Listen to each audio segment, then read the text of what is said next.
CM KCR hat trick miss అయ్యారా? వరుసగా 2 సార్లు గెలిచిన బీఆర్ఎస్కి బ్రేకులు పడ్డాయా? అసలు కాంగ్రెస్ గెలవటానికి కారణాలేంటి? Welcome to Ayan facts. BRS కార్కి బ్రేకులు పడ్డాయి. అసలు కారణం ఏంటో ఇప్పుడు మనం తెలుసుకుందాం. Only development in Hyderabad. ఈ 10 సంవత్సరాలలో హైదరాబాద్ ఎంత డెవలప్ అయ్యిందో మనందరికీ తెలుసు. ఇండియాలోని టాప్ సిటీస్లో హైదరాబాద్ ఫస్ట్ ప్లేస్లో ఉండడానికి బీఆర్ఎస్ ఎంతో కృషి చేసిందని మనందరికీ తెలుసు. అయితే తెలంగాణ అంటే హైదరాబాద్ ఒకటే కాదు కదా. తెలంగాణలో హైదరాబాద్ తప్ప డెవలప్ అవ్వని చాలా సిటీస్ ఉన్నాయి. హైదరాబాద్లో తప్ప అదర్ సిటీస్లో ఎక్కడ టెక్ కంపెనీస్, ఆర్గనైజేషన్స్ లేవు. బీఆర్ఎస్ ఈ 10 సంవత్సరాల్లో ఎక్కువగా హైదరాబాద్ మీదే కాన్సన్ట్రేషన్ చేశారు. ఇప్పుడు మీకు ఒక మ్యాప్ చూపిస్తాను. దాన్ని బట్టి మీకే అర్థమవుతుంది. ఈ మ్యాప్లో బ్లూ కలర్వి అన్నీ కాంగ్రెస్ పార్టీకి సంబంధించినవి, పింక్ కలర్ వన్నీ బీఆర్ఎస్ అండ్ ఆరెంజ్ కలర్ వన్నీ బీజేపీకి సంబంధించినవి.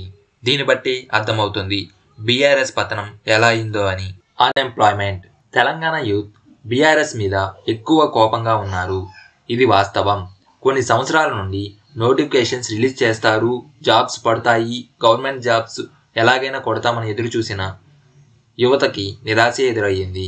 అండ్ దీని గురించి బర్రెలక అలియాస్ శిరీష ఎమ్మెల్యేగా నామినేషన్ వేసి పోరాడాలని కూడా అనుకుంది.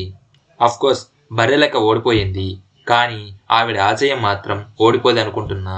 అండ్ ఇది కూడా బీఆర్ఎస్ పతనానికి ఒక కారణం. తెలంగాణ ఉద్యమంలో చాలామంది పాల్గొన్నారు. అయితే అందులో ఎక్కువ పేరు కేసీఆర్ గారికే వచ్చిందని, తెలంగాణ ఉద్యమం అంటే కేసీఆర్, కేసీఆర్ అంటే తెలంగాణ ఉద్యమం అన్నట్టు ఫేమస్ అయ్యారు. ఆయన తెలంగాణ కోసం చాలా కష్టపడ్డారు. అదే ఇమేజ్లో 2 సార్లు ఆయన సీఎంగా గెలిచారు. అయితే ప్రతిసారి అది వర్కౌట్ కాదు కదా. బీఆర్ఎస్ పార్టీ అంటే ఓన్లీ కేటీఆర్, కేసీఆర్, కవిత మాత్రమే కాదు కదా. వీళ్ళు మాత్రమే ఎప్పుడు ఫోకస్ లైట్గా ఉంటారు. ఇంకా వేరే వాళ్ళు పేర్లు ఎప్పుడూ వినిపించవు. బీఆర్ఎస్ పార్టీ అంటే తెలంగాణ ఉద్యమం నుంచి ఆవిర్భవించిన పార్టీ నుండి ఫ్యామిలీ పార్టీగా మారిపోయిందని అనుకుంటున్నారు.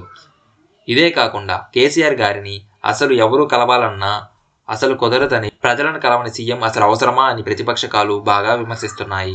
కవిత liquor scam. Delhi liquor scam. ఈ స్కామ్లో మెయిన్ పర్సన్గా కవిత ఉన్నారని, ఈ స్కామ్లో కొన్ని కోట్లు వెనక వేసుకున్నారని, వాటితో హైదరాబాద్లో అవుట్స్కట్స్లో ల్యాండ్స్, చాలా ప్రాపర్టీస్ కొన్నారని, బినామీల పేర్లతో చాలా కంపెనీలు స్టార్ట్ చేశారని, అంతేకాదు ఈ కేసు షార్ట్ షీట్లో కవిత గారి హస్బెండ్ నేమ్ అనిల్ కుమార్ గారి పేరు కూడా వచ్చిందని, ఎన్నో ఇన్కమ్ ట్యాక్స్ రైడర్స్ జరిగాయని, ఇద్దరూ కలిసి చాలా ప్రాపర్టీస్ కొన్నారని వాళ్ళపై ఎన్నో ఎలిగేషన్స్ వచ్చాయి. ఈడీ చాలాసార్లు కవిత గారిని ఎంక్వైరీ కూడా పిలిచారు. ఇలాంటి స్కామ్లో కేసీఆర్ ఫ్యామిలీ ఉండటం, అది బీజేపీ వాళ్ళు దాన్ని హైప్ చేసి అస్తమానం దాని న్యూస్లో, ప్రసంగాలలో చెప్పడం వలన ప్రజలకి బీఆర్ఎస్ పైన చాలా నెగటివిటీ పెరిగింది. Policies failure. బీఆర్ఎస్ పాలసీస్ ఏమైతే ఉన్నాయో మొదటిసారి వాటిని బాగానే ఇంప్లిమెంట్ చేశారు, కానీ సెకండ్ టర్మ్లో ఆ స్కీమ్స్ అన్ని తప్పుదావన పట్టాయి. దళిత బంధువులు, డబుల్ బెడ్రూమ్ స్కీమ్స్ వచ్చిన వాళ్ళు కొంతమంది ఉన్నప్పటికీ రాని వాళ్ళు చాలామంది ఉన్నారు. అండ్ స్కీమ్స్కి అప్లై చేసి ఆఫీస్ చుట్టూ, ఎమ్మెల్యేస్, ఎంపీఎస్ చుట్టూ ఎంత తిరిగినా ఎలిజిబిలిటీ ఉన్న వారికి కాకుండా కావలసిన వారికి డబ్బులు తీసుకొని ఇస్తున్నారని జనాలలో చాలా అసంతృప్తి ఉంది. కళ్యాణ లక్ష్మి స్కీమ్స్ కూడా ప్రజల దగ్గర నుండి డబ్బులు తీసుకున్నారని, స్కీమ్ 1 lakh అయితే 10,000 కడితేనే వాళ్ళకి ఆ డబ్బులు ఇస్తున్నారని అపోజిషన్ పార్టీ గట్టిగానే బీఆర్ఎస్ని విమర్శిస్తున్నాయి. ఈ పాలసీల మీద సరిగ్గా దృష్టి పెట్టకపోవడం వలన బీఆర్ఎస్కి బాగా దెబ్బ కొట్టింది. బీజేపీ అండ్ బీఆర్ఎస్ స్నేహం. మొదటిలో బీజేపీ తెలంగాణలో అంత స్ట్రాంగ్ పార్టీ ఏం కాదు. ఎప్పుడైతే బీజేపీలో బండి సంజయ్ గారు జాయిన్ అయ్యారో అప్పటి నుంచి బీజేపీకి ఫాలోవర్స్ పెరిగారు. బండి సంజయ్ కేసీఆర్పై చాలా విమర్శలు చేశారు. కవిత లిక్కర్ స్కామ్ గురించి అస్తమానం ప్రశ్నించేవారు. సో బీజేపీకి తెలంగాణలో ఓటర్స్ పెరిగారు. ఇంతలో సడన్గా బండి సంజయ్ స్లో డౌన్ అయ్యారు. కవిత లిక్కర్ స్కామ్ గురించి ప్రశ్నించడం ఆపేశారు. అండ్ ఈడీ ఎలాంటి విచారణ జరపలేదు. ఇవన్నీ చూసి బీఆర్ఎస్ అండ్ బీజేపీ ఒకటి అయిపోయారు అనుకుంటున్నారు. దీనివల్ల బీజేపీ అంత లేకపోవడంతో ఈ యాంటీ కేసీఆర్ వాళ్ళందరూ కాంగ్రెస్ వైపు టర్న్ అయ్యారు. రైతుల సమస్యలు పట్టించుకోలేదు. నీళ్లు బాగా దొరకడంతో రైతులందరూ వరి పంట ఎక్కువ వేశారు. అందరూ వరి పంటని బల్కుగా వేయడం వలన గవర్నమెంట్ కొనలేదు. వరి వేయమని మేము చెప్పలేదు, వరి పంట కొనే బాధ్యత సెంట్రల్ గవర్నమెంట్ అని చెప్పారు. అలా చాలా రోజులు పండించిన పంటని అటు సెంట్రల్ గవర్నమెంట్ కొనక మరియు స్టేట్ గవర్నమెంట్ కొనక రైతులు చాలా ఇబ్బంది పడ్డారు. ఆ టైంలో కేసీఆర్ గారు మీటింగ్లో చాలా హార్ష్గానే మాట్లాడారు.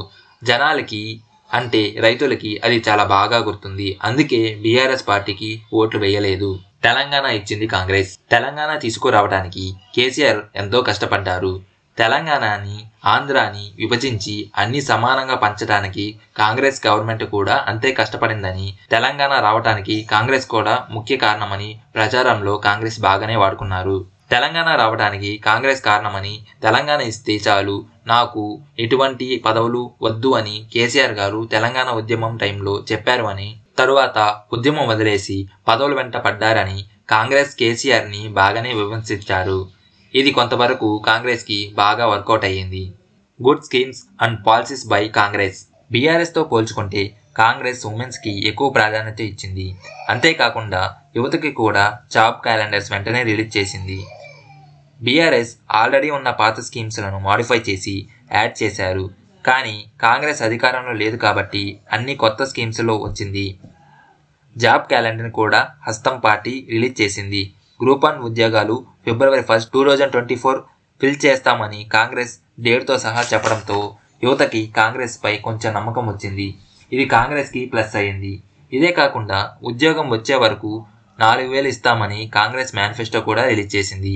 అంతేకాకుండా కళ్యాణ లక్ష్మి పథకంపై 1 lakh ఇస్తామని, దాంతోపాటు తులం బంగారం ఇస్తామని కాంగ్రెస్ ప్రకటించింది. తెలంగాణ ఉద్యమం చేసిన వాళ్ళలో కేవలం కేసీఆర్ అండ్ కేసీఆర్ ఫ్యామిలీ, ఎమ్మెల్యేలు, ఎంపీలు మాత్రమే బాగుపడుతున్నారని భావన తెలంగాణ ఉద్యమం చేసిన వాళ్ళందరిలోనూ ఉంది. ఇది గమనించిన కాంగ్రెస్ ఉద్యమకారులకు 250 గజాల స్థలం ఇస్తామని చెప్పింది. ఇలా ఒకటేంటి, తెలంగాణలోని సమస్యలన్నీ తెలుసుకొని మేనిఫెస్టో రిలీజ్ చేసింది. దీనికి వీళ్ళు చాలా గ్రౌండ్ వర్క్ కూడా చేశారు. దీనివల్ల ప్రజలందరూ ఏదో ఒక విధంగా బెనిఫిట్ అవుతారు. అందుకే కాంగ్రెస్ విజయం సాధించింది. తెలంగాణ